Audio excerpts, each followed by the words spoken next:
तरारी में lieutenant general SK. Singh जो सेना में वाइस चीफ रहे हैं, उनके इलेक्टोरल रोल के नाम को लेकर जिला प्रशासन ने बात उठाई है। उनका ये कहना है कि इलेक्शन कमीशन के रूल में ऐसा है कि आप बिहार के हैं, लेकिन अगर बिहार के किसी विधानसभा क्षेत्र में आप मतदाता के तौर पर रजिस्टर नहीं हैं तो आप चुनाव नहीं लड़ सकते। जनरल साहब की पत्नी की डेथ हुई है 2020 में। उस समय तक वो बिहार के वोटर लिस्ट में थे, लेकिन पत्नी के डेथ होने के बाद वो नोएडा में रहते थे तो उनका इलेक्टोरल रोल में नाम शिफ्ट हो गया, क्योंकि 24 में उनको वोट देना होगा। इस सब के बावजूद यहाँ इलेक्टोरल रोल में ट्रांसफर के लिए नोएडा से डीएम ने उनके इलेक्टोरल रोल को सर्टिफाई करके भेज दिया है। ए हम लोगों ने सबमिट कर दिया है। डीएम कह रहे हैं कि हमारे हाथ में नहीं है, ये इलेक्शन कमीशन के हाथ में है, क्योंकि आचार संहिता लागू है।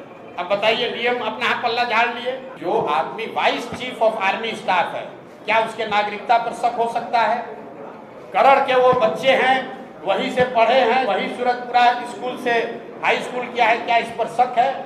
क्या उनकी जमीन उस गांव में नहीं है? क्या उन्होंने वहाँ इलेक्ट्रिसिटी बिल पिछले 1 साल से नहीं भरा है?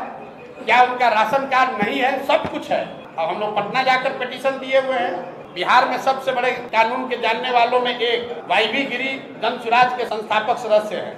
वाईवी गिरी जी उसको एग्जामिन कर रहे हैं। हम लोग नहीं होगा, हम लोग कोर्ट में लड़ेंगे और कोई लड़े चुनाव के बाद इसको हम लोग नेशनली चैलेंज करने वाले। क्या रूल है? सियाचिन में जो कमांडर होता है सेना का, वो सबसे प्रतिष्ठित पद है।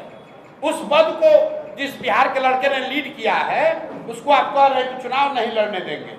बिहार का इतना बड़ा बेटा अपने सुख सुविधा को छोड़कर बिहार के लिए लड़ने आया है, उसको आप चुनाव नहीं लड़ने दे रहे हैं। बालू माफिया के खिलाफ, बाहुबलियों के खिलाफ, तो कौन रोक रहा है? आपको छोड़ रहे हैं, आपके द्वारा जनता पर छोड़ रहे हैं तय करने को। लेकिन जन सुराज भी पीछे हटने वाला नहीं है। अगर उनको नहीं लड़ने दिया तो कोई वहां तरारी का लड़का लड़ेगा, लेकिन लड़ेगा जरूर। हम लोग पीछे नहीं हटेंगे। ये नहीं कहेंगे कि हमारा नामांकन कैंसिल हो गया। हम लोग लगे हुए हैं। कल या परसों तक निर्णय इलेक्शन कमीशन दिल्ली को देना है कि उनको लड़ने की अनुमति दी जाएगी कि नहीं।